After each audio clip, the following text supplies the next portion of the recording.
I see a leader, that's you. Story is ultimately talking about a reason, an excuse why something did or didn't happen. And we call out that story, ultimately it's you telling your narrative from the victim mindset, from the victim standpoint, the victim vantage. Today, we're going to be talking about telling stories, plural, and this is an illustration, this is a parable, this is some fictional or version of science, non-fictional, fictional, to address a point, to be able to help someone understand a similarity. Almost, these stories are almost metaphors or analogies, rather than when you've heard me say, that story, that's just you saying, well, because I was late because my mom and I didn't do the homework. That's the story. Because if somebody paid you $500,000 to do it, you would have done it. It's that, yeah, come on. It's that thing of I'm just making up some rationalization of why this or that didn't work out. The stories that we are doing today in today's class, that you get to tell 3 stories, or ultimately, I'm taking some idea, some concept to help us understand how we actually live in the world. Such that we're taking the story to help us improve our mindset, to change our mindset, to change our outlook, to change our habits, our patterns, to really address. Children love stories because it helps them learn, it helps them break open their imagination. And somehow we transition to adults and we tell story of why something didn't work out. We grow up loving stories, they open our mind, imagination runs wild. And then as we get older, we go from stories, plural, to just story. Well, I didn't go to college because, well, my mom really held me back and my dad wasn't. Sure, those could be real things, but we weave it in such a way that it becomes a self-limiting, it becomes a limiting belief, it becomes this debilitating factor of, the world is against me. Okay, here we go. I'm going to tell a few stories. I've actually got 13 stories that I'm going to tell today. You can see Swamp F, Lost Traveler Hind, Village Two Pots, Turkey and Bull, Dog Nail, Dr. Hertz, Vision Gas, Gorilla, Starfish, Two Frogs, and Elephant. That's not necessarily the titles, but does help me. I know probably 50 stories. You've heard a lot of them through SoundCloud, YouTube, my own speeches. You've just heard them. And I'll take stories that other people have heard. Oh, I love that. I'm going to take it and remix it. I'm going to take it from being 2 turtles and I'm going to turn it into 2 doves. Or I'm going to change the idea, I'm changing the outlook. I suggest you do this. You can hear these stories and change them around and make them fit because they're based on what point you're trying to prove. I'm going to tell a story to prove a point. I'm going to tell a story, prove a point, tell the audience what the point is. Why did you tell us that story? Not necessarily with the moral of it, but what are you trying to show us? What are you trying to prove to us? What are you trying to get us to understand? What do you get us to trying to change in how we see things? Then you transition. There's a transition statement. And then you go to the next story. And all right. The transition statements can also be you telling your own personal life story of how did this affect you? Where were you? Right? Because we also want to get to know who you are.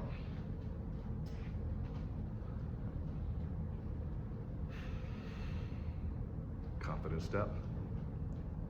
One day, a man is traveling on a boat and there's lots of other people on the boat. And the captain shouts out, I'll give anyone $10,000 if they get out of this boat and swim to shore. Now they're pretty good ways from shore, but it's possible. It is possible. The man looks around and suddenly he's splashing in the water. There are alligators in the water and the alligators swarm right to him in this swamp. And he's freaking out. He's splashing, splashing, splashing. He's never splashed and swam this fast. And he makes it to shore. Everyone is in amazement. Oh, he did it. The boat pulls up. Passengers are undocking from the boat. And the captain comes and says, man, I guess I owe you $10,000. What do you want to say? And the man is, I want to know why my wife pushed me. When we tell this story, ultimately, sometimes people get to push you to your greatness. Did he know he could do it? Did he actually know he could do it? Maybe you have a teacher that pushes you, that cares about you, that's pushing you to see what is possible, what can you actually do. One day, a boy is coming down from coming downstairs. His mom's cooking dinner. She has her AirPods on. Says, Mom, why did you and Dad get divorced? She takes her AirPod. Wait, what? Why? I'm writing a paper for class. Why did you and Dad get divorced? Mom says, oh, I'm not telling you that. That's none of your business. I'm not telling you that. But Mom, I got to write a paper. No, write about something else. I'm not talking about that. I'm making dinner. I've got other things. I'm not going to do that. He leaves. The mom kind of considers, well, it is his dad. He should probably know why. It's been a few years. I can talk about it. The boy comes in, paper printed, puts it on the desk. Well, I finished. Well, how'd you finish? What'd you write about? Well, I wrote about why you and Dad got a divorce. Well, how'd you do it? I just looked at your license. My driver's license? So, yeah, I looked at your driver's license and I was able to understand and write the paper. The mom now takes off both AirPods. What? My driver's license wouldn't tell you why me and your dad got divorced. My driver's license would just say my name, my date of birth, where I live. It wouldn't, the county, it wouldn't say any of that. It says, oh no, Mom, it says you got an F in sex.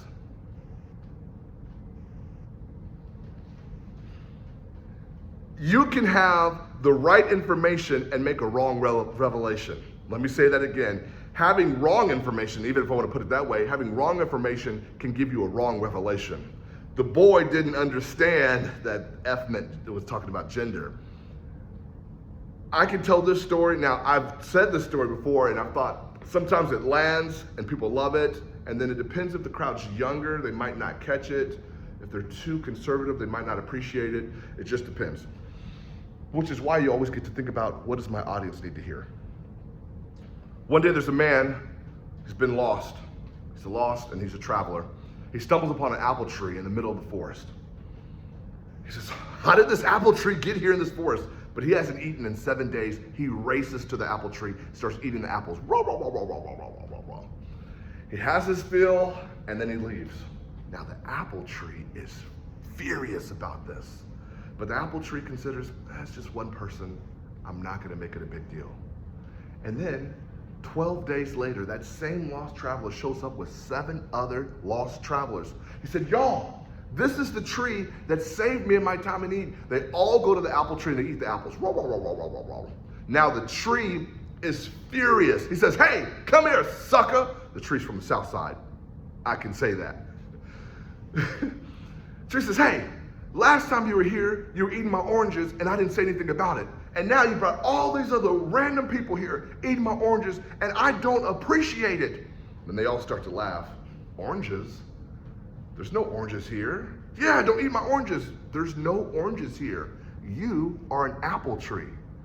And the tree pauses and says, well, I really want to produce oranges. I mean, I'm trying really hard to produce oranges. You guys just don't know how hard it is to produce oranges.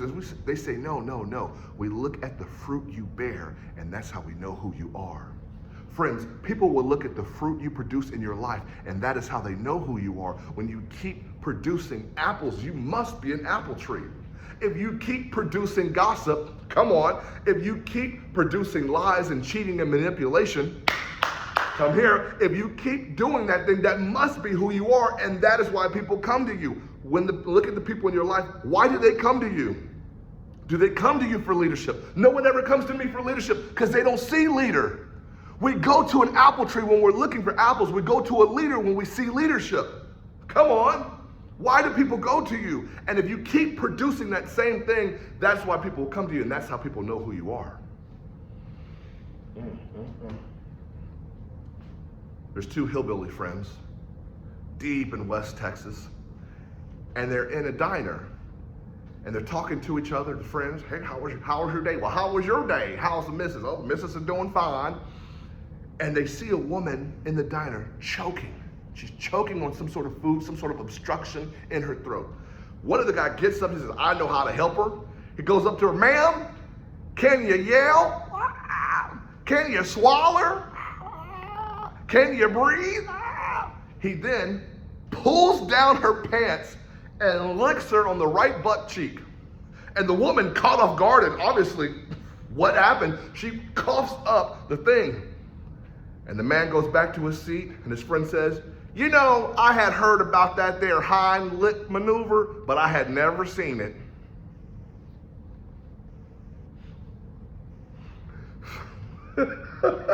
Okay. You can do that one what you want. Heimlich, okay. Every day there's a villager that takes 2 large pots back and forth to his village, filled with water. They're designed to carry about 4 gallons worth of water. One of the pots has a crack in it.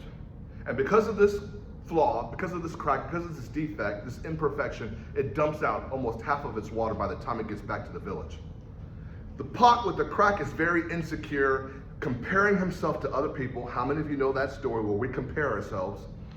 And the pot says to the villager, man, when we get back, just get rid of me. I'm no good. I just get rid of me, find somebody else. And the villager says, wait, what? He puts down both pots, says, what are you talking about? Pot says, well, I'm not doing what I was designed to do.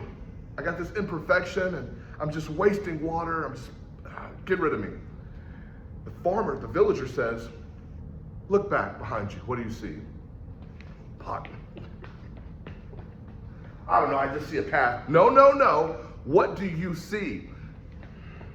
Well, I see a path full of beautiful flowers. I see bluebonnets and Indian paintbrushes and dandelions and all these really beautiful colors. And he said, and what side are they on? The pot says, well, they're on my side. And the villager says, I knew you by your flaws. I planted seeds months ago, and because of you, what you thought was a flaw, what you thought was an imperfection, what you thought was a defect actually made you perfect. You watered, you kept pouring out of yourself every single day. You kept pouring out of yourself every day, and because of what you thought was a flaw, it was a foundation to make other people come alive. Listen to me, sometimes your imperfections actually make you perfect for people on your path. God.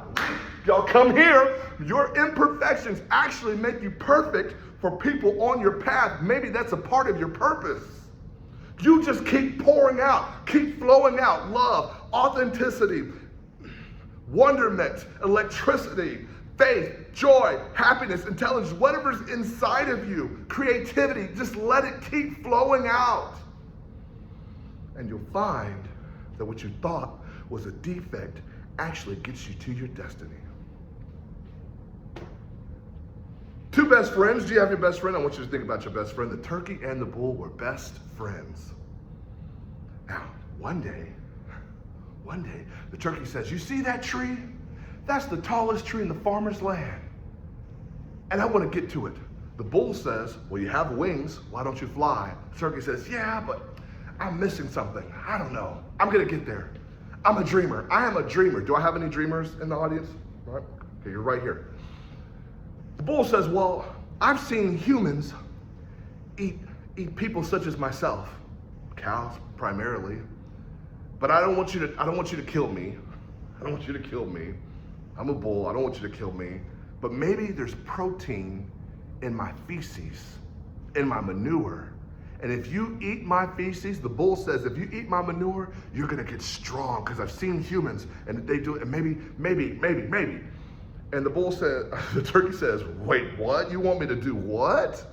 Nah, we best friends, but we ain't best friends. The bull says, no, maybe just try it. Try it. Have you ever eaten it before? No. The turkey considers, maybe I have to do what I don't want to do to get to where I want to go. Let me say that again. Sometimes we get to do things we don't want to do to get to where we want to go. Every day the turkey starts eating this bull's manure. There's hair in it, there's corn, and he's eating it. And one day the turkey has had enough. Turkey says, okay, I've got it. I've been working every day. I've been eating this bull's manure. I've got it.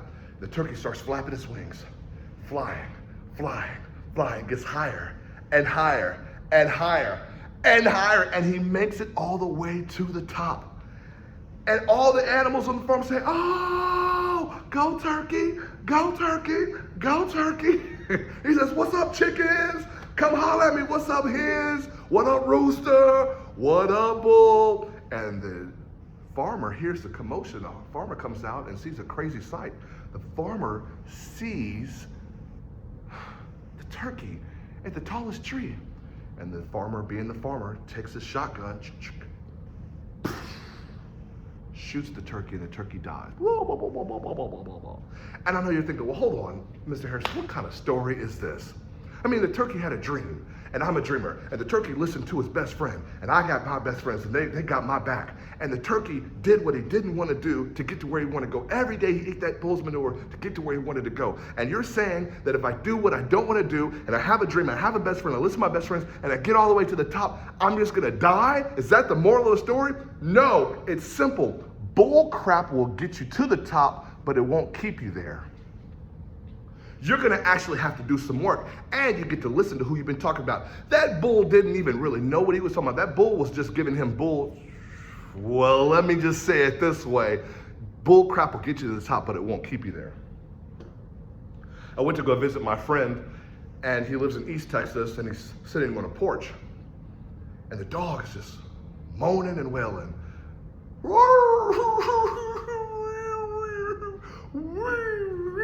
And I'm thinking, I'm getting out of the car. I can hear this inside the car, pulling up to this ranch. He lives on this ranch. And I said, what's wrong with this dog? The dog is it's annoying and frustrating. I get past the dog. I knock on the door. I said, hey, man, what's wrong with your dog? He said, oh, Bessie? Bessie? I said, man, I don't care what the name is. What's wrong with the dog? He says, oh, well, Bessie's sitting on a nail. I said, Bessie's sitting on a nail? I said, well, why doesn't the dog get up? He says, because it doesn't hurt her badly enough. Some people want to sit, cry, and complain versus getting up to heal because somehow you think that healing isn't worth you moving.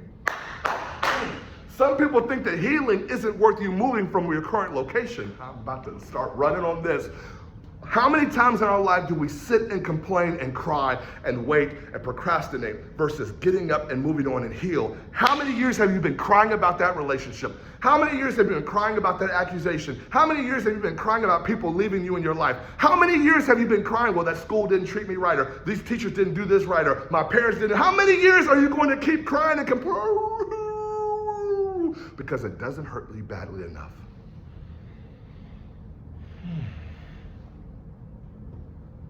One day a man goes in to see the doctor. He says, doctor, it hurts all over.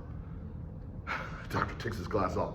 Sir, it hurts all over. Everywhere hurts all over. The doctor says, okay, well, touch your nose. The man says, ow, ow, ow. The doctor says, okay. The doctor says, well, touch your chin. Ow, oh, my chin, and my nose. The doctor is perplexed. The doctor says, well, touch your elbow. The man says, oh, my elbow, my elbow, my elbow. The doctor takes the man's hand and says, fool, you got a broken finger. Sometimes you think that everywhere is the problem, but actually it's one thing that causes pain everywhere. What's that one thing in your life that's broken, that's damaged? And you think it's everything. You think it's everywhere in your life.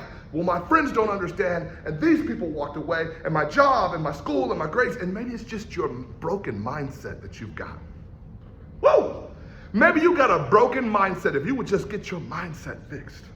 Maybe you got a bad attitude. Maybe you would get your attitude adjusted.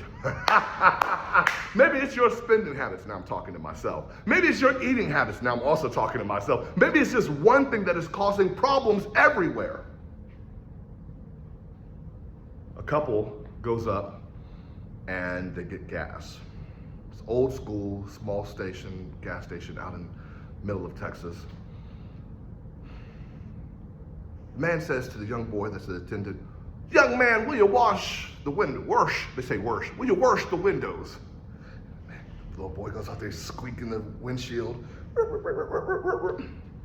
After he's done, the old man is perplexed. Says, young man, didn't I say wash this windshield? Oh, well, yes, sir. And look at it, it's still dirty. The boy says, oh, so, sorry, sir. Goes out. Young man, this window, I tell you about this generation. He talks to his wife. I tell you about this generation. They just don't understand. Young man, will you wash the windshield? Boy, now he's, okay, let me try a different angle. The old man is furious. Yeah, I'll do it myself. And the wife says, wait. She takes off his glasses, cleans his glasses, puts them back on. He says, oh, the windshield was clean. It was my glasses. Let me say it this way. Sometimes it's not the problem that you think is the problem, it's how you see the problem. When you look in your life, do you see obstacles or do you see opportunities? It's just your lens. Do you see failure or do you see opportunity to get stronger? When you come to speech class, is this just a class that you didn't want to take, or is this a possibility for a breakthrough in your life that changes everything? It's just your lens. How you see the problem is actually the problem. Man gets fired from his job, really lucrative job. Friend says, what are you going to do? I don't know. Friend says, well, why don't you come over to my zoo? We're hiring. The man says, all right, well, what kind of job is it? Gives him a gorilla suit. Says, okay, well, you just put this gorilla suit on and you go hang out in the gorilla exhibit. What? Yeah, it's tough times. We just, sometimes we can't afford animals. He said, well, how much are you going to pay me? And he writes some numbers down. He says, oh, okay, well, I can do that in the meantime while I'm getting a job. I can definitely put this gorilla suit on and work for that kind of money. The man starts out working in the gorilla suit, just doing gorilla things. And at some point, it's not enough. He gets bored with where he's at. And he starts doing non-gorilla things. He starts sucking and jiving. He starts twerking. And people come from miles around to see this gorilla twerk. And they're thinking, because they're thinking it's a gorilla. The gorilla costume is perfect. And everywhere, he's got this big old show. Now he's the main attraction. And he starts getting full of himself. He starts juggling and doing different things. And every day, people are coming from miles. He's doing the Tootsie Roll and he's doing the... They're saying, how did he even learn that? How did he even learn how did he even learn that? One day, he's getting full of himself. He's on a log, rolling, and he falls over into the next exhibit over, and he falls hard. It's boom, boom, boom, boom, boom, boom, boom, boom, boom. And the crowd races over. He dusts himself off. The man in the gorilla suit dusts himself off. He's never been over. He doesn't even know where he is. He looks up, and he sees a lion. And the lion's just chilling, licking its paw. And the lion sees a gorilla. He says, oh, snap. He races to the back end. He says, y'all, there's a gorilla in here. I'm not a gorilla. There's a man in this gorilla suit, and help me out. And they can't hear him. The crowd can't hear him. They just see this. And they say, yeah. He says, no. They say, yeah. He says, there is a person in here. My helmet won't come off. The lion gets up and gets closer and closer and closer. Now the house is packed. People will want to see what's going to happen. The lion versus the gorilla. No, help me, help me. He looks back and the lion's coming closer. He said, help me, there's a human in here. I don't know what to do. I was just pretending. I don't know, help me. And the lion gets closer and closer and closer. He's freaking out. And all of a sudden, the man in the suit hears a voice that says, fool, shut up. You're going to get us both fired. When you are desperate, sometimes you'll put on a suit, pretend to be somebody that you're not. When you're unhappy with your life, you put on a suit and pretend to be somebody that you really aren't. How many of us are actually walking in authenticity? Actually being yourself. When you show up to class, are you being authentic? Or are you just putting on a fake smile, pretending to be somebody that you're not? Are you closing yourself off, pretending to be somebody that you're not? When you go to class, when you go to work, when you go to school, are you just pretending? Are you just faking it? One day a boy's walking along a beach and he sees all these starfish. He starts picking up one starfish, throws it back in the ocean. Picks up another one, throws it in the ocean. A man walks by and says, young man, what are you doing? He says, well, I'm saving all these starfish. The beach is riddled with starfish. There's thousands of them. And the man says, yeah, there's thousands of them. You'll never make a difference. The boy considers it. He picks up one starfish, throws it back in the ocean, and says, I made a difference for that one. Picks up another one, throws that starfish back in the ocean, says, I made a difference for that one. Friends, these two people were looking at the same thing. They were both looking at the same thing, but they didn't see it the same way. Let me talk to you. The old man saw the problem. The young boy saw himself as the solution. In your life, what are you looking at? Are you looking at problems? Are you looking at yourself as being the solution? Maybe you get to be the one that changes the world. Maybe you get to be the one that makes a difference. If you see it that way. Two frogs, frolicking, jumping around, hanging out. They stumble into a deep well. They didn't realize how deep that well was. Well, all of a sudden, they're trying to get out. Now, one of these frogs is deaf. He cannot hear, but he can read lips. And the frog close to him says, I think we just got to give up. I'm just going to quit and die. There's no way to get out. And that frog croaks and dies. Now, the deaf frog says, man, I got bills to pay. I got dreams. I got accomplished. I got things I want to accomplish and inspiration. There's things I want to do. That frog starts jumping and jumping and jumping. Now, he can see the commotion at the top of the well, the sun shining in, and all these frogs are saying, all these people, frogs primarily, but other people, you need to just give up. Quit. Die. It's never going to work for you. It's too deep. You're not going to make it out. The frog is deaf. He cannot hear this, but he just sees the commotion, and he's tries new things, tries things. Then he just gets on the side and works his way around, and he makes it all the way to the top. And everybody's astonished. Oh, man. And now they went from hating to celebrating. Oh, wow, it can't manage you. They're giving him, wow, that's crazy. One frog tells the truth and says, hey, you realize all of us were talking crap about you. We were telling you to give up and die, the same as your friend. And the frog says, wait, what? I didn't hear that. I'm deaf. I just saw the commotion. You all are the reason I made it to the top. I thought y'all were cheering me on. Let me say it this way. Sometimes your haters get to be your biggest motivators. Well, if you see it that way. Man goes to an elephant farm and he sees all these powerful elephants.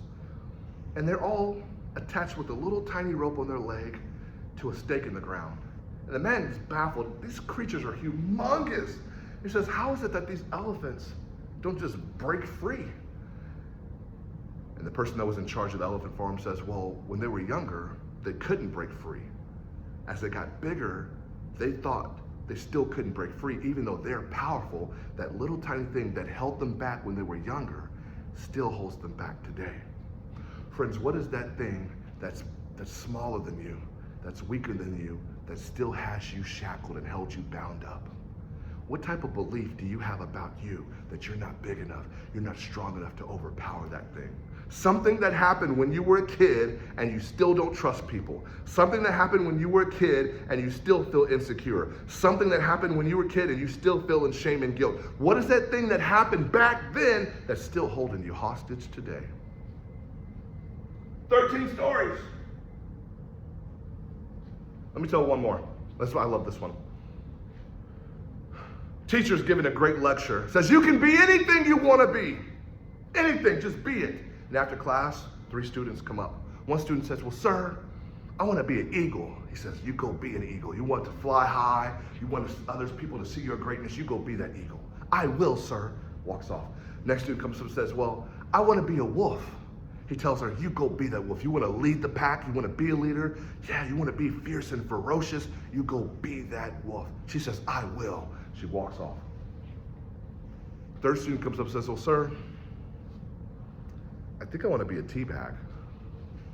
What? A tea bag? No, you didn't hear. I said she wants to be a wolf. He wants to be an eagle. You can be anything. Student says, well, actually, no, I want to be a tea bag. Teacher's perplexed. Why do you want to be a tea bag? Well, sir, think about it. There's lots of different types of tea, but you don't really know what's in that tea until you put it in some hot water.